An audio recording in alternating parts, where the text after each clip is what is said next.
Bueno, bienvenidos una vez más a este espacio, Lo que se dice. En el día de hoy tenemos un invitado muy especial con todos nosotros, el licenciado el ingeniero José Antonio Van der Hol. Bienvenido, ingeniero. Muchas gracias por invitarme y a la audiencia. Espero que anoten algo. Buenas noches, ingeniero. Es un placer tenerlo aquí con nosotros en este espacio. De verdad que es más que, vuelvo y les repito, es más que un honor tenerlo sentado a usted con nosotros. Igualmente. Esperando que lo que vamos a tocar aquí sea de interés y que le prestemos atención porque el tema es muy interesante. Ingeniero, vamos a entrar de una vez en materia.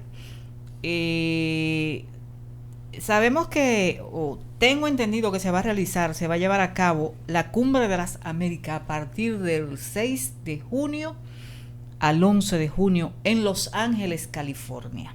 Correcto.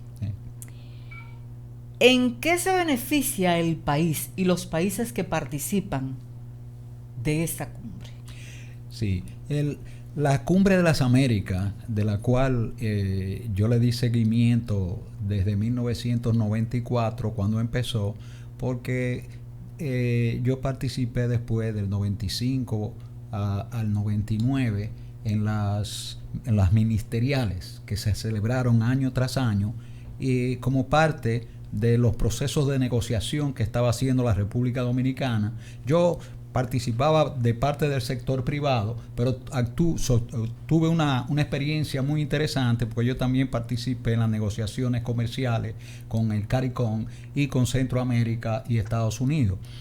En ese sentido, este es un momento de una oportunidad increíble para los países de América Latina, a pesar de que hay algunos países que no están invitados. Inicialmente el presidente de México quería que fuera todo el mundo. Y a mí me pareció que la idea era muy oportuna y muy interesante. Pero después, conversando con un grupo de amigos que nos contactamos, hubo un grupo que no estaba de acuerdo con la cumbre en general. Como que nosotros participáramos, hasta que yo le expliqué que es una oportunidad de tan importante si se pudiera realizar, porque todos los países, de acuerdo a mis investigaciones, no son democráticos como uno quisiera ser, aparte de que se han ido volviendo cada vez menos democráticos, y la expresión que yo vengo empleando para ello es que son democracias antisistémicas, y en el transcurso del tiempo todo eso está resultando en protestas que desde la primavera árabe y después del movimiento 15M, del 15 de mayo, que acabamos de celebrar el 11º aniversario, ha aparecido toda una serie de protestas. En España, en el momento en que ocurre el evento y la prensa no entiende lo que está pasando, después de la primavera árabe, hicieron unas acampadas y llegó como una revolución. Y lo que sucedía es que, por ejemplo, cuando uno busca el diccionario de la Real Académica, decía que ellos eran antisistema, y que un antisistema es lo contrario de un sistema. Claro. Y ese concepto no es claro, ese concepto es errado. Por eso, la idea es de que lo que estaba sucediendo en la primavera árabe en España y después en New York con el Occupy Wall Street, era de que los gobiernos eran democracias antisistémicas. Ahora bien, el problema desde aquel entonces hasta el sol de hoy es que se ha generado un quítate tú para ponerme yo. La explicación de ese quítate tú para ponerme yo la he realizado en función del concepto de la arquitectura de sistema, donde la idea, por ejemplo, globalización, es una idea vaga. Y lo que yo encontré es de que la globalización tiene realmente dos vertientes. Una vertiente que es la que se ha ejecutado, que es la globalización oscura, y una que todavía no se ha ejecutado, que es la globalización brillante. Entonces, la globalización oscura, exacto. La globalización oscura es una globalización antisistémica, es el neoliberalismo puro, en realidad que se ha vuelto cada vez más antisistémico, y por lo tanto es lo que ha generado que haya una desigualdad cada vez mayor. Una de las noticias que sale de ahora de la cumbre que están realizando en Suiza, es que donde está el presidente de la República, es que los gobiernos de esos países que han estado yéndole bien, le fue mejor este año que el año pasado y que el anterior. O sea, en medio de una crisis mundial, ellos están ganando más y más y más. Y lo que pasa es que en realidad otra interpretación, porque no es solamente una idea, otra interpretación es que nosotros estamos viviendo en lo que yo le llamo la Edad Media global. La Edad Media global está entre la riqueza de las naciones y la riqueza de la globalización. Y lo que hace es que el poder globalizado ha secuestrado la riqueza de la globalización para ellos. No sé si entonces, lo que nosotros necesitamos es de que se haga un cambio del orden existente que se organizó los tiempos de las Naciones Unidas y que se organizó con básicamente dos arquitectos, uno inglés y otro de Estados Unidos, y eso fue en 1944, cuando ya tenían claro de que la Segunda Guerra Mundial iba a acabar. Hicieron una reunión en Bretton Woods y de ahí es que sale el orden multilateral con el que vivimos hoy. Entonces, ¿cómo nos afecta eso? Nos está afectando muchísimo, porque los precios se han complicado. Venían antes de que se iniciara la guerra en Ucrania con Rusia. Ya se estaba complicando. Ya los precios estaban, y era como resultado de que al finalizar la pandemia, o estar finalizando la pandemia, porque todavía tenemos problemas de pandemia, la reorganización del mundo entonces empezó a generar incremento de precios. Uno de los incrementos de precios. Pero incrementos de precios. De la energía y de la comida. Pero se supone que la pandemia ha dejado millonarios. Eso es lo que estoy diciendo, que le ha ido mejor. Mejor. Al poder globalizado. Al poder globalizado. Es tanto así que dentro de la crisis que se está viendo ahora mismo es más por la guerra. Pero todos se lo quieren achacar a la guerra. No, es que gran parte del problema de por ejemplo, Ucrania es productor de granos. Sí. Eso significa parte de alimentos. Y Rusia también. Y Rusia. Eso significa que, por ejemplo, el grano, por ejemplo, la avena. La avena, que es un alimento fundamental en muchas culturas e incluso para todos los dominicanos, aumentó de precio. ¿Pero por qué? Porque al ser Rusia y Ucrania productores principales, solamente nos queda creo que Argentina. Entonces ellos, que son también grandes productores, van a tener que suplir lo que el mundo completo necesita, y ahí se da la situación de oferta y demanda. Exacto. ¿Qué ellos van a hacer? A subir los precios. Sí, también en la India, en principio, suspendieron las exportaciones también, que es otro productor. Pero el tema por el que yo arranqué con este proyecto es la electricidad. Cuando aquí se empezó la capitalización, me pidieron que hiciera una de las 3 prioridades de la República Dominicana. Y una de esas 3 prioridades la engavetaron, la mía, porque no estaba de acuerdo a los criterios de los capitalizadores. Y resulta, y resulta que yo tenía experiencia y los otros que recomendaron no habían trabajado en el sector eléctrico. Yo había llegado a ser director de planificación, fui director de ingeniería en la CDE y tenía la experiencia y al hacer el informe hice un esquema que es lo que yo le he dado seguimiento desde entonces. Yo no he suspendido mis investigaciones desde 1996. ¿Y por qué? Porque es un tema apasionante, en el sentido de que los problemas, una de las señales de los problemas que venían, es de que hace un año aproximadamente los precios de la electricidad y del gas natural en España empezaron a subir, y yo le estaba escribiendo hace tiempo, pero no llegan las noticias. No llegan los mensajes. ¿Cómo que no llegan? Sí. No llegan. Entonces, si no llegan esas noticias, ¿usted cree que esos temas se van a tratar en esa cumbre?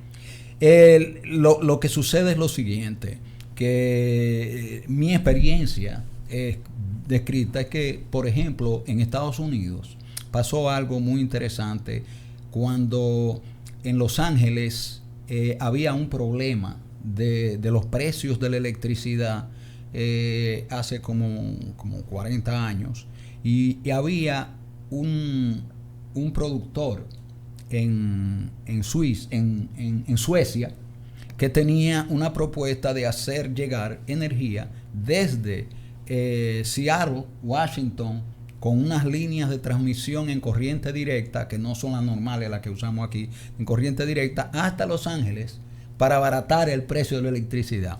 Y una de las citas que me han motivado desde entonces es que decía algo como los americanos, mientras están en medio de toda la que dice, pero si después llegan a un acuerdo, todo el mundo queda contento. Todo el mundo. Y realmente la situación de la crisis, de la oportunidad, y vuelvo a las protestas. Las protestas en España, en la primavera árabe, en Estados Unidos con el Occupy Wall Street, habían sido catalogadas por un filósofo polaco que vivía en Inglaterra, que decía que esas protestas, mientras duraban un poco, era una fiesta que después desaparecía. Y desaparecía porque le faltaba pensamiento. Y yo he desarrollado el pensamiento que se necesita para transformar el mundo, para hacer un nuevo orden mundial, que es diferente al orden mundial que se hizo en 1944, antes de que llegara la guerra mundial. Y ese orden mundial tomó en cuenta principalmente los principios financieros, no tomaron en cuenta a la gente. Y 2 arquitectos, uno de Estados Unidos y otro de Inglaterra, fueron los que dieron, vamos a decir, el pensamiento que se necesita, la organización para poder hacerlo realidad. Y yo tengo ese pensamiento. Pero hoy me entero de que los que han sido rechazados por el presidente Biden para ir a la cumbre son Cuba, Nicaragua y Venezuela. Y Nicaragua. Pero juntos con Bolivia ya lanzaron un mensaje de que ellos tienen una reunión este viernes. Este fin de semana. Pero ¿por qué razón afecta tanto la presencia de esos mandatarios en esa cumbre? En principio, como les decía ahorita, yo estaba de acuerdo con que fueran todos, pero después examinando el panorama y por lo que no estaban de acuerdo algunos de la gente, mirándolo en función de la situación de la República Dominicana, yo les expliqué que esto que nosotros estamos viviendo, esta crisis, es un desastre, y que específicamente una unión latinoamericana con Estados Unidos o sin Estados Unidos, eso no lo dije, eso lo digo ahora. Exacto. Porque yo vengo desde hace tiempo hablando de la Unión Iberoamericana, y donde no estaban los Estados Unidos. Hay muchos tweets que ya yo había echado. Y llego a la conclusión de que cuando uno habla de integración, el ejemplo más claro es la integración que hicieron los europeos después de la destrucción que tuvieron. Y esa unión la empezaron, creo que 6 o 7 países nada más. Entonces, lo que se necesita es una masa crítica de países con la intención de pasar de la globalización oscura a la globalización brillante. Y si eso sucede, los que están en la desglobalización, la gente le va a reclamar pasar a resolver el problema. ¿Y por qué es la diferencia entre la globalización oscura y la brillante? La diferencia está en que los que están en la globalización oscura, en el sector energía y en algunos otros sectores, como y algunos otros sectores, están protegidos para no innovar. Y el espacio de innovación en la globalización brillante es grandísimo. Exacto. Es grandísimo. Entonces, ya yo desde el año 2012, 2013 tenía diseñado cómo era que se arreglaba el problema de la electricidad. Y la palabra clave detrás de todo esto es el tipo de reestructuración. ¿Y usted cree que tiene, hablando ya del tema energético, tiene solución el problema energético en estos momentos? Vuelvo a Europa. Exacto. La unión de los países de Europa se inició con una comunidad del hierro y el acero, donde los países se integraron en función de la energía, porque era carbón, ¿verdad? Sí. Y tomaron decisiones de quién hacía qué y dónde había países que tenían que dejar lo que no era más eficiente, tenían que dejar ese renglón, pero dándole condiciones para que se reestructuraran, para que mejoraran sus condiciones. Y básicamente el esquema es de que el modelo de negocio de la industria eléctrica era muy sencillo. O sea, la esencia era que como el precio del petróleo era muy bajo antes de que viniera la crisis de la OPEP, como el precio del petróleo era muy bajo, el costo que definía cuál iban a ser las tarifas en el futuro, en los próximos 15, 20 años, en función de los generadores que se compraran, era que se podía hacer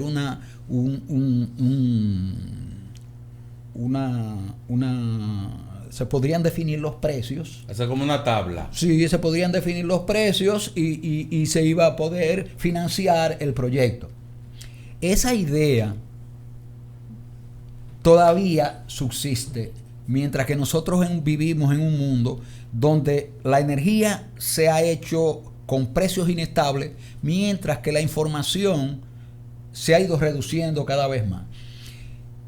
El ejemplo fundamental de la tecnología que se necesitaba y con la que yo empecé a diseñar mi proyecto fueron que cuando en el año 1992 había una crisis de apagones grandísima, el presidente Joaquín Balaguer en ese momento dijo a la gente que compren planticas de emergencia y pongan inversores. Entonces esa industria de los inversores empezó a crecer, sí, y se hicieron hasta inversores en patio, de que los pobres estaban haciendo sus propios inversores. Sí, se utilizaban los UPS de las computadoras para hacer inversores. Sí. Entonces, el asunto es que el concepto ese de que algo que parece como que es muy ineficiente, de repente la innovación le va mejorando. Y ahora mismo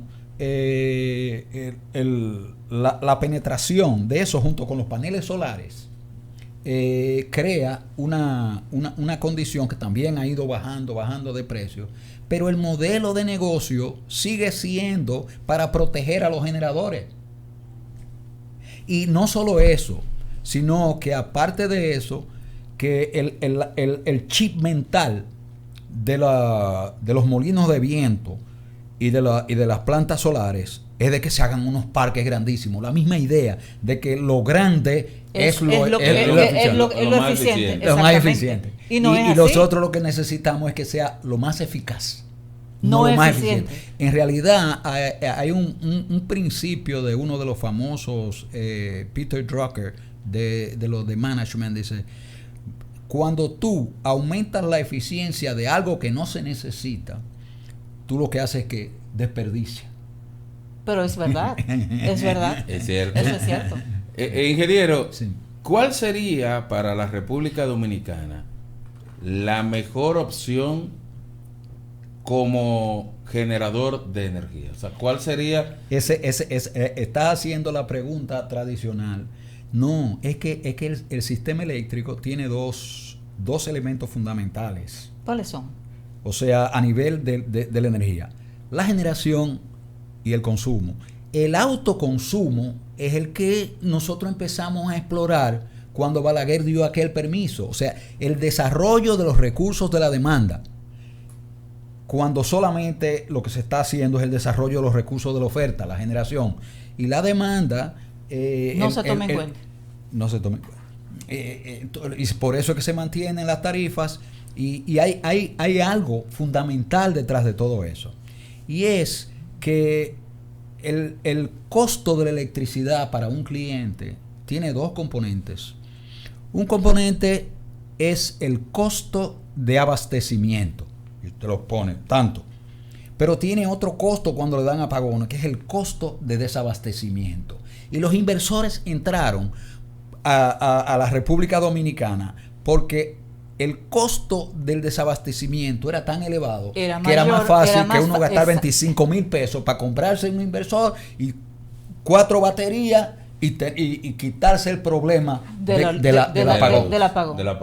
Entonces, hay que cambiar el chip, pero eso a nivel del mundo, desde los años como 1960 por ahí, cambió cómo se educaba a los ingenieros. Los ingenieros se volvieron como ingenieros científicos, que no eran profesionales. El profesional es alguien que se asegura de que lo que te pone en servicio no tiene cocorícamo posteriormente. ¿Se aplica eso ahora mismo en el sector energético en nuestro país? No, es que no lo aplican. O sea, cuando se empieza a hablar de desarrollar una planta carbón grande en la República Dominicana, yo hice en la Cámara Americana de Comercio una explicación de por qué no. Y es simplemente que estaban pensando en poner una planta demasiado grande. Y después la que se tomó y la que se decidió, la que está ahí, la que da todos estos dolores de cabeza, resultó que es todavía más grande de lo que se necesitaba. Entonces, cuando esas plantas salen, dejan a todo el mundo. Entonces, ¿cuál es la respuesta que da el gobierno? Que van a instalar 2.000, siguen con el mismo chip, el chip viejo, que van a instalar 2.000 megavatios. No hay intención de cambiar, es que el pensar, es que el accionar. Es que ellos no están en demanda. No. Desarrollo de la demanda. Ellos no están en desarrollo de la demanda. Sí.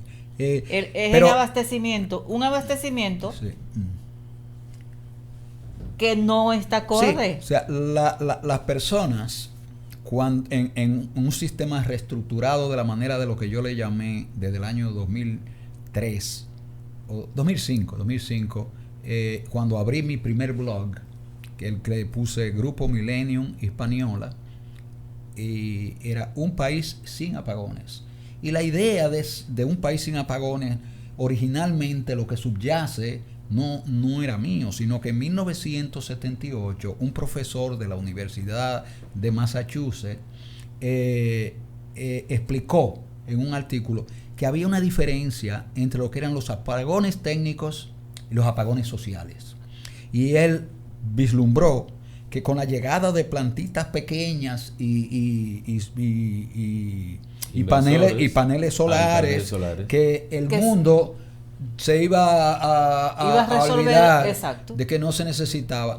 Que no se necesitaba cambiar. Entonces, una de las cosas importantes que hay detrás de todo esto es garantizarle a los inversionistas unas inversiones que no tienen futuro. Eso es grave, porque hay un proceso que no es local, que es global, de que el mundo está en un camino con el cambio climático, y uno de los elementos clave dentro del cambio climático y de sus efectos es la generación con combustibles fósiles.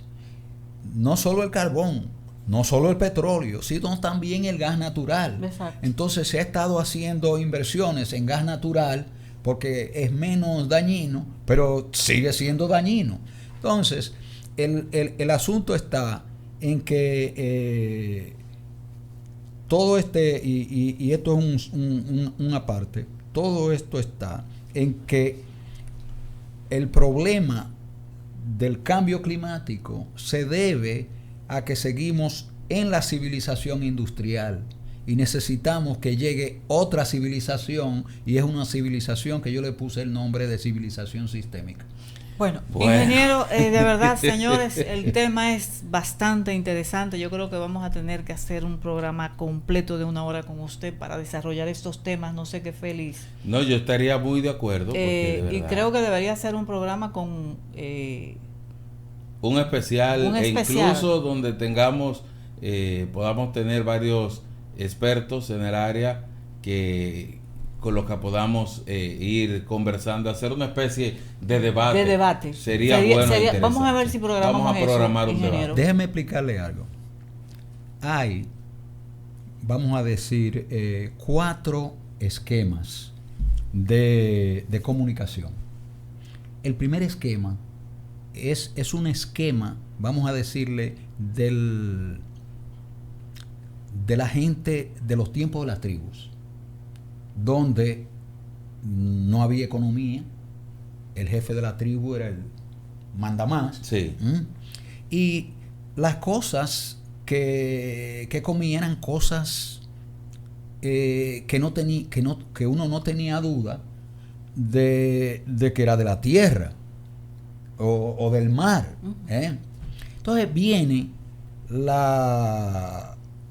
un proceso donde aparecen los egipcios, y los egipcios hacen pirámides, o sea que ya hay unos conceptos nuevos. Esa idea de sus pirámides y de sus usos de los jeroglíficos y esta cosa no era muy fácil transportable hasta que llega a las inmediaciones de Grecia, donde generan un alfabeto, una cosa mucho más simple para que la gente lo entienda. Y hasta el sol de hoy nosotros tenemos casi el mismo alfabeto que los griegos. Sí. Pero resulta que hay unos momentos en que uno va creciendo y en Grecia aparece la ciudad-estado. Un nuevo política. La política arranca con Platón y la interpretación que hace Platón y el refinamiento que le hace Aristóteles. Después tenemos que llega el Estado-Nación, y el Estado-Nación es lo que nosotros todavía estamos viviendo. Pero tenemos un estadio que desde hace rato está caminando, que es el Estado global. Pero no puede haber un Estado global con un presidente elegido por gente que están lejísimos de él. Entonces, es necesario, para que eso pueda suceder, que haya en vez de gobierno central, tiene que ser un gobierno descentralizado, que arranque por políticos que uno conoce para que los represente, pero que tengan capacidad de poder llegar arriba. Sí. Pero eso es muy difícil de dar. Doctor, ingeniero, mire, mire, ese programa entero lo vamos a hacer. Mire, agradecemos a todos ustedes por estar ahí en sintonía. En sintonía, señores. De verdad. Sin desperdicio. Sin desperdicio eso. Sin desperdicio. Señores, agradecerle a usted, doctor Van der Hol, ingeniero Van der Hol. Doctor Van der Hol, yo tengo un PhD. También. Mejor. Bueno. Doctor, muchísimas gracias por estar con nosotros y ya vamos a programar no muy tarde para tener un encuentro con un debate dentro de esa misma línea. Podemos organizar. Lo que iba a explicar era lo del debate. El debate siempre lo gana el más poderoso. No, es que yo lo que vengo trabajando es con el diálogo generativo. Y el diálogo generativo tiene una diferencia. Es que el diálogo generativo está basado en la síntesis. Y mientras que el debate está basado en el análisis. Esto es lo que se dice.